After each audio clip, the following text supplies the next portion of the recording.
Hey, it's me. So, welcome to the video. I have been getting a lot of questions from people asking me what I think they should use their UR and SR Dream tickets on. Now, if you don't know, Arc 5 just came into Yu-Gi-Oh! Duel Links, and with the celebration campaign, we all got one UR and one SR Dream ticket on our accounts. Now, people know me for grinding up accounts in X amount of time and for always calculating how I use my Dream ticket, so I'm assuming that's why I'm getting all these questions. And I figured I'd just make a video to give my philosophy when it comes to the UR and the SR Dream ticket. Some of it is stuff that you might have heard elsewhere, but at the same time, this is my unique perspective, so take it as you will. Now, I'm going to start with a bold statement. I never use my UR Dream ticket on anything other than a main box UR, and let me explain my reasoning to you. Now, this is my girlfriend's Steam account. Please excuse the unforgivable lack of a hardcore grind on Arc 5 roll. I know it's day 2. We're already almost done with day 2, and look at that's shameful. Anyway, when you're dealing with UR and SR Dream tickets, it's a numbers game, right? What you want to try and do, at least in my opinion, is play the numbers. Now, in any given main box, there are usually 180 packs to be found, and in most mini boxes, there's 100 packs to be found. Right now, when it comes to the UR and SR Dream tickets, you can't use them on anything below this point, in my opinion. The reason being, if you're a free-to-play player going through a main box, it's going to take you approximately 9,000 gems. Now, if you grind up, how many characters would it take to get 9,000 gems? You would have to grind up 6 or 7 characters from level 1 to level 30 to get 9,000 gems, and there's not an infinite amount of characters lying around. So if you're later in the stages of the game, 9,000 gems is a lot to go by. And if we're talking monetarily, you could spend $100 or more trying to go through one of these main boxes to get a single UR card. Right now, a UR Dream ticket just comes in and says, hey, you don't have to do any of that. I will give this to you. So by spending it on a card that's in a main box, you're effectively giving it the value of $100+ or 9,000 gems. Now, if I take that exact same ticket and bring it into a mini box to get a UR from over here, well, most mini boxes contain 80 to 100 packs, which means this UR Dream ticket is now being used for the value of 5,000 gems. And I'm talking at worst odds, right? If you get the worst possible luck, to clear this box would be 5,000 gems, right? So, and that's what you just kind of want to assume because it's Konami, right? So with those kinds of odds, 5,000 gems, or maybe, I don't know, a lower amount of money. The point that I'm making is it's less valuable. It would take you less gems to just clear that mini box than it would to clear that main box. And so the UR Dream ticket is best served getting something out of that main box that you desperately need. In my opinion, that's the rule. When it comes to structure decks and EX structure decks, I don't tend to touch these with my Dream tickets. The reason being, the whole point of structure deck exists is for people who want to spend a little bit of money to get a competent deck like that. I don't think there's any, like, say you wanted to get a card out of Gaia, just a single card with the UR Dream ticket. Maybe you got yourself Soldier Gaia. Well, without the rest of the cards, it's not all that useful to you unless you're slowly and meticulously building up a completely free-to-play Gaia. But at that point, just spend the $349, my guy. Like, because what that effectively is this structure deck is $15, £15 at most, right? So that UR Dream ticket that could have been worth $100+ to you is now being equated to $349, which just doesn't make sense to me. So that's the general rule that I operate by. Let's move on to the exceptions. Now, if you are building a deck specifically that you need a card for, and it's the last card that you need, right? Like you just want to get it, then it makes sense, in my opinion, to use a UR or an SR Dream ticket to get that one copy of that one card, regardless of the kind of box that it's in, right? Because it's specific to you, to your needs, to your account, to your playstyle. I can't be the judge of whether or not you should get that card, but what I can be is the judge of when you get that card, and let me explain. Now, this is a brand new free-to-play account where I'm building DDDs. It's existed for a total of 6 days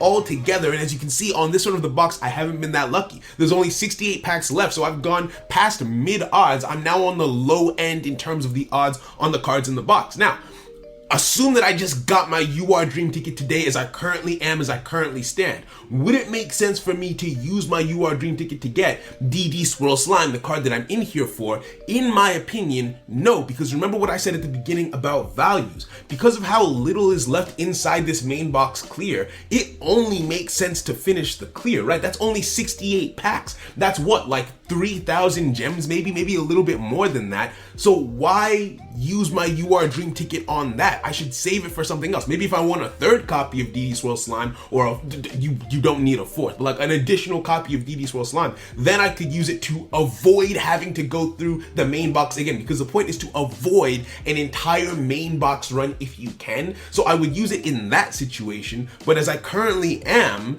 there's so little left inside this box that it would not make sense to use my Dream Ticket to avoid having to go through this last 68 packs, assuming this was the last DD Swirl Slime that I needed. My point being that if you were in the process of building a deck and you're in a situation like this where you're close to the end of the box and then look at Konami just gave you a Dream Ticket, finish what you were doing. Finish this clear through of the box and go from there. Now, if there were, say, 120 packs left in this box, it would be a different question, it would be a different story, because then we're looking at about 6,000 gems, which is a more significant amount to then have to consider weighing your head. That's more than a mini box, so that might be worth going for, right?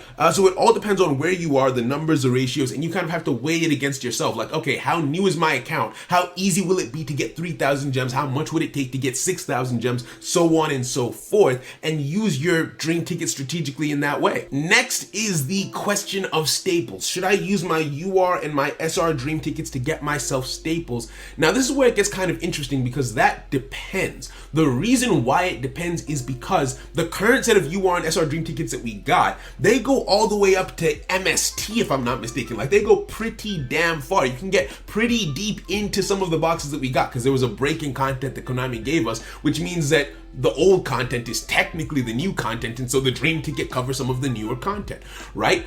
Now, should you use your Dream Tickets there?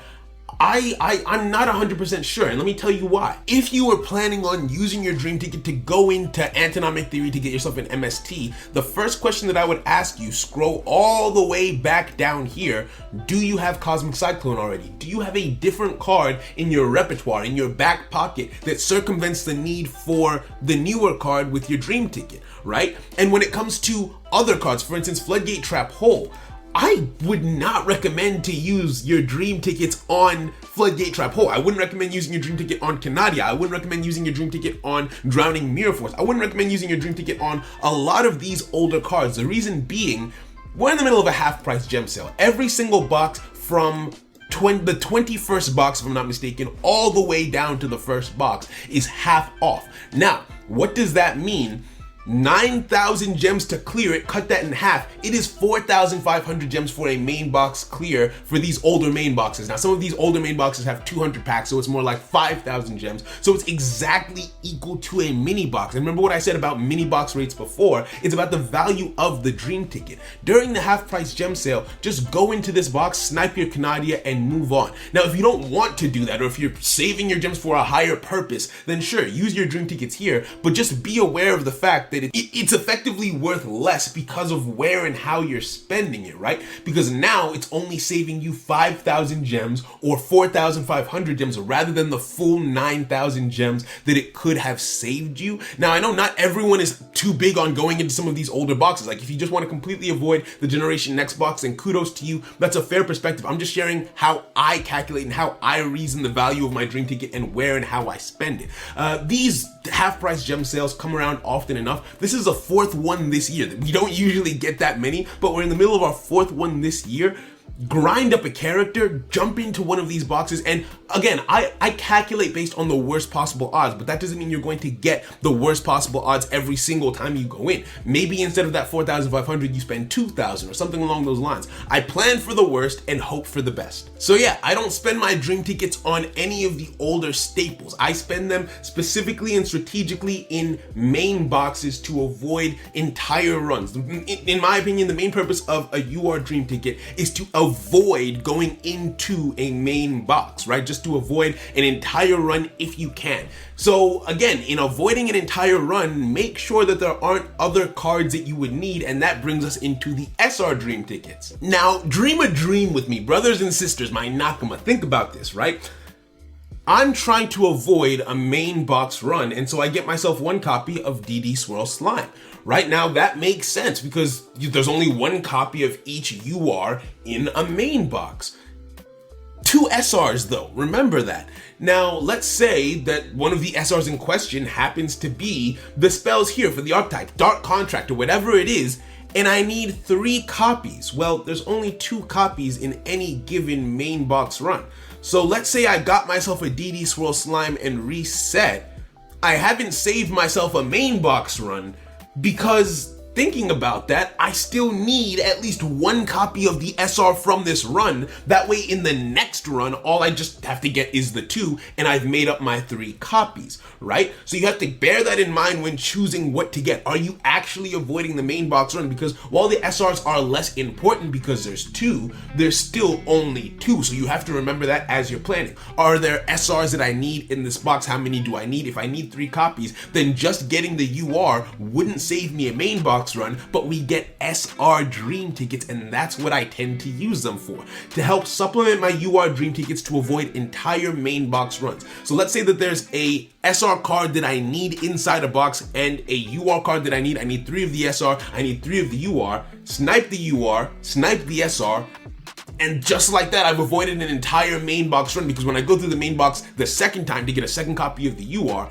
well, just like that, I've gotten both of my SR cards in that situation. Now that's a bit trickier because, again, if you need 3 copies of that UR, you would have to reset the box again anyway. So that's not a perfect example, but you get what I mean. You're trying to avoid an entire main box run if you can. So let's say you needed 2 of the UR, just to make that example a bit more fluid. But yeah, the SR Dream tickets are worth less in my opinion, just because they're more plentiful in main boxes, and in mini boxes like we talked about, well, everything is worth less. So you can use your SR tickets a lot more freely. Again, use any dream ticket with the idea of trying to avoid a main box or a mini box run if you can, or just complete an archetype that you really want. I'll be completely honest with you. I use my UR dream ticket on Evil Swarm Castor, not because it's good, not because it's meta viable or meta relevant, but because I'm trying to build Evil Swarms for a video, and that box is not good enough for me to want to go into it multiple times over. So I just sniped Castor and I called it a day. I'm still gonna have to go through the box at least a little bit, but that saves me some time and some money.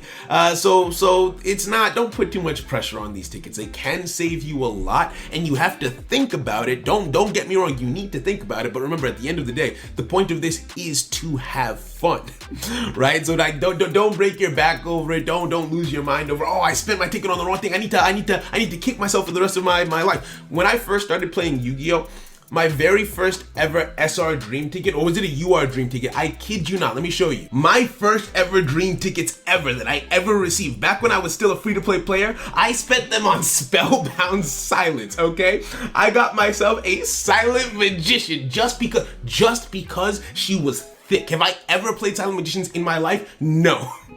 Okay, but this card, it just did something. It did a madness on me. Okay, I'm not sorry for being what I am, and you shouldn't be sorry either. Spend them on whatever you'd like, but another option that you have if you'd like to be a more competitive player and be smarter than me, you can wait, right? These tickets don't expire until like next year in like March or May or something like that. It's in 2022. There's no rush to spend these just because we just got them, right? You can wait, see how the meta changes, see how things ebb and flow, what comes into the meta. Maybe something from an old box becomes really relevant, like Painful Choice. It's a SR card, if I'm not mistaken. It's from a really old box that no one really paid any mind to, but it's really good for helping you search out your pendulum cards, right? Your normal pendulum monsters.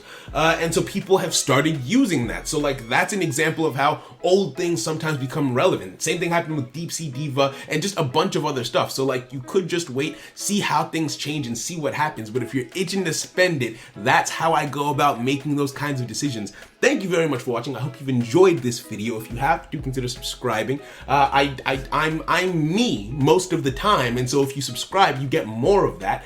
Like the video if you found it helpful, and have a great day. Bye.